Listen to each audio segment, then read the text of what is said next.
আল্লাহ রাব্বুল আলামিন বলেন, ওয়ামা আরসালনাকা ইল্লা রাহমাতাল লিল আলামিন।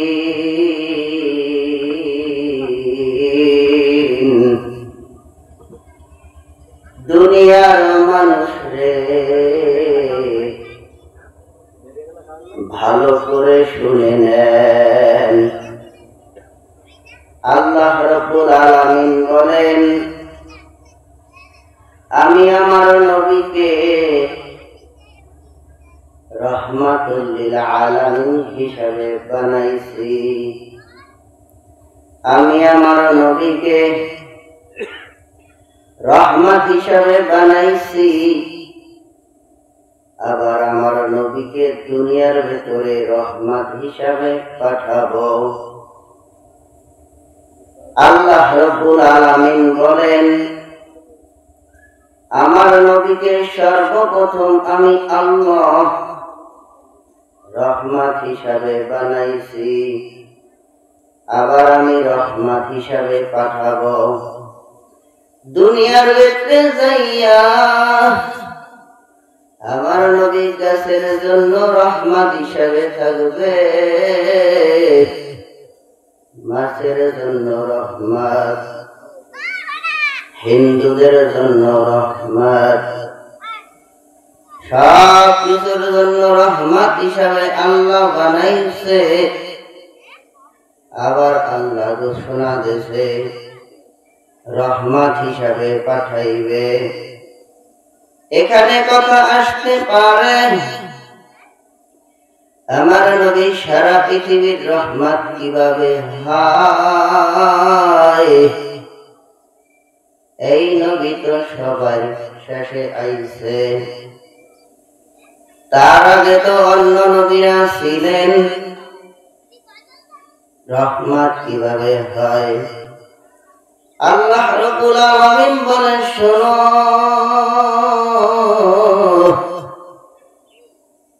ভালো করে শুনে নাও। যখন কোনো আসমান ছিল না, যখন কোনো জমিন ছিল না, যখন কোনো ফেরেশতারাও ছিল না, যখন কেউ ছিল না, তখন আমি আল্লাহ রাব্বুল আলামিন একা ছিলাম। আমি আল্লাহ রাব্বুল আলামিন একা একা সিদ্ধান্ত করিয়া, চিন্তা করিয়া আমার নবীর রূহটাকে আমি আল্লাহ বানাইয়া আমার ডান হাতের তালুকায় লক্ষ লক্ষ বছর রেখে দিয়েছি। তারপর আমি আল্লাহ রাব্বুল আলামিন ফেরেশতা বানাইলাম। আমি আল্লাহ রাব্বুল আলামিন ফেরেশতা বানানোর পর তাদের সাথে বসলাম। বসার পর আমি আল্লাহ বললাম, ও ফেরেশতা, আমি আল্লাহ রাব্বুল আলামিন রহমাতুল লিল আলামিন বানাইছি। আবার ঘোষণা দিছি রহমত হিসাবে পাঠাবো। যখন কোনো আসমান ছিল না, যখন কোনো জমিন ছিল না, ও ফেরেশতারা তোমরাও ছিল না, তখন আমি আল্লাহ একা ছিলাম। আমি আল্লাহ একা একা সিদ্ধান্ত করিয়া রহমাতুল লিল আলামিন বানাইছি,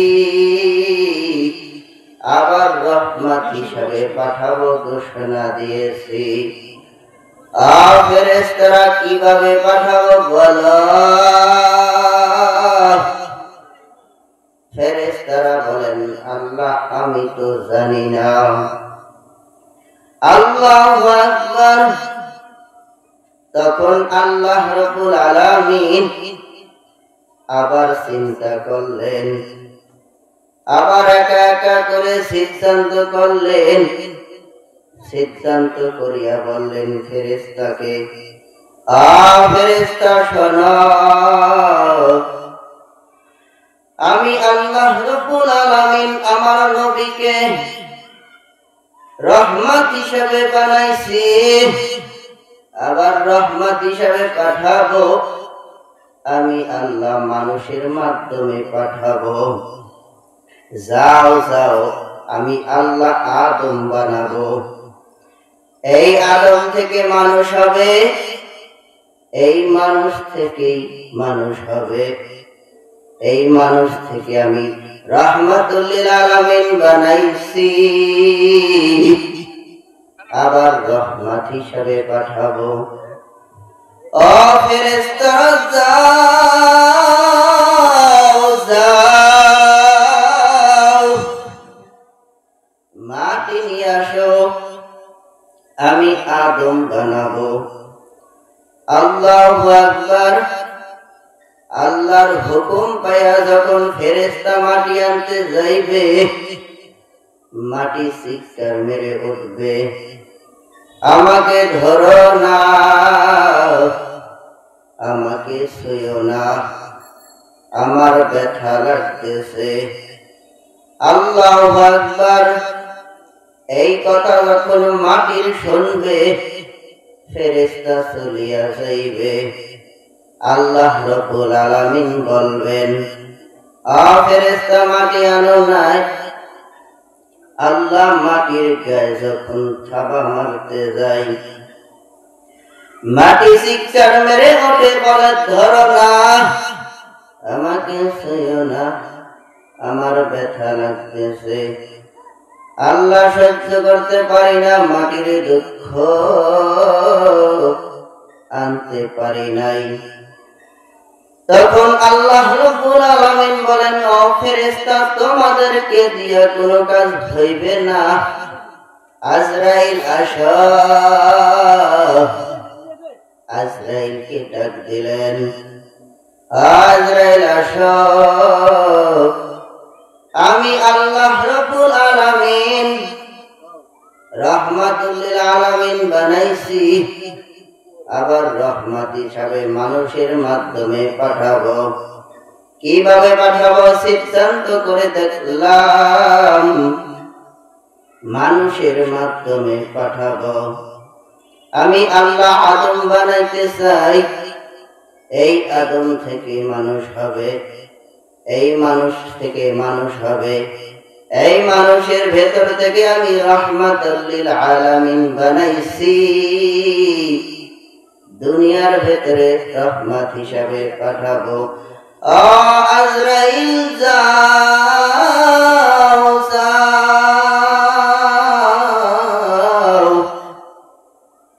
মাটি নিয়ে আসো, যাও যাও। আল্লাহু আকবার। আজরাইল যখন মাটি আনতে গেলেন, ওরকম মাটির গায়ে যখন থাবা মারবে, মাটি চিৎকার মেরে ওঠে আর বলে, আমাকে ধরো না, আমাকে ছুঁয়ো না, আমার ব্যথা লাগতেছে। তখন আজরাইল বলে, মাটি, আমি দুনিয়ার কোন মানুষের হুকুমে আসি নাই, দুনিয়ার কোন নেতার হুকুমে আসি নাই, আমি আল্লাহ মাত্র একমাত্র আল্লাহর হুকুমে আইছি।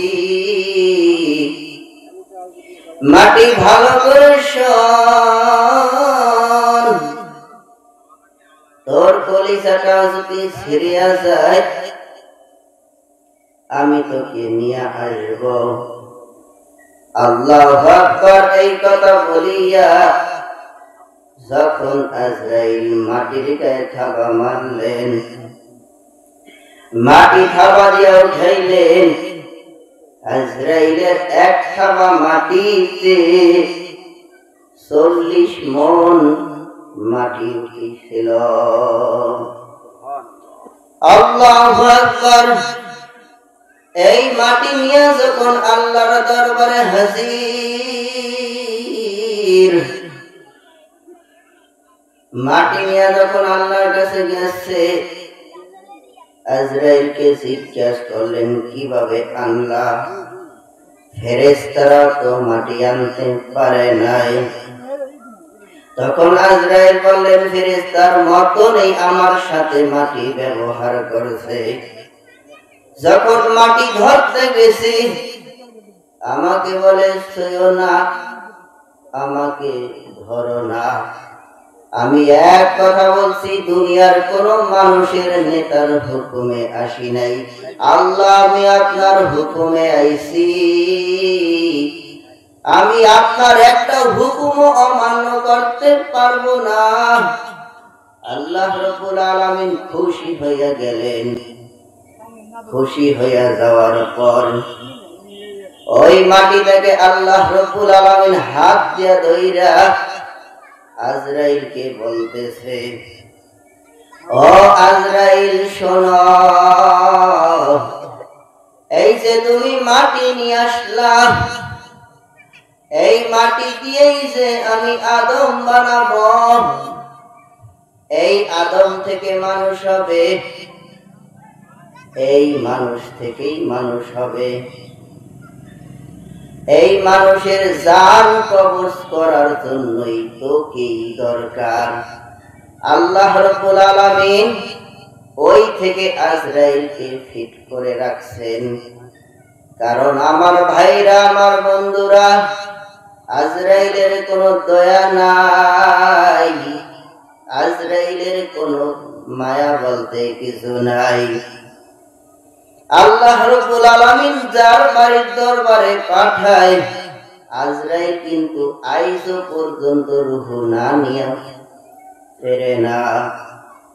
মাটি আনতে বলছেন, আল্লাহর হুকুমে মাটি আনছে, আজ পর্যন্ত ওই মাটির হুকুম অনুযায়ী ওই মাটির মানুষ আল্লাহ রাব্বুল আলামিনের হুকুমে আজরাইল যার বাড়ির সামনে যেয়ে দাঁড়ায়, রুহুটা না নিয়া খালি আসে না। আল্লাহ রাব্বুল আলামিন যে কথাগুলো বললাম, আল্লাহ রাব্বুল আলামিন আপনাকে আমল করার জন্য, আমাকে আমল করার জন্য সকলকে কবুল করুক। আমিন।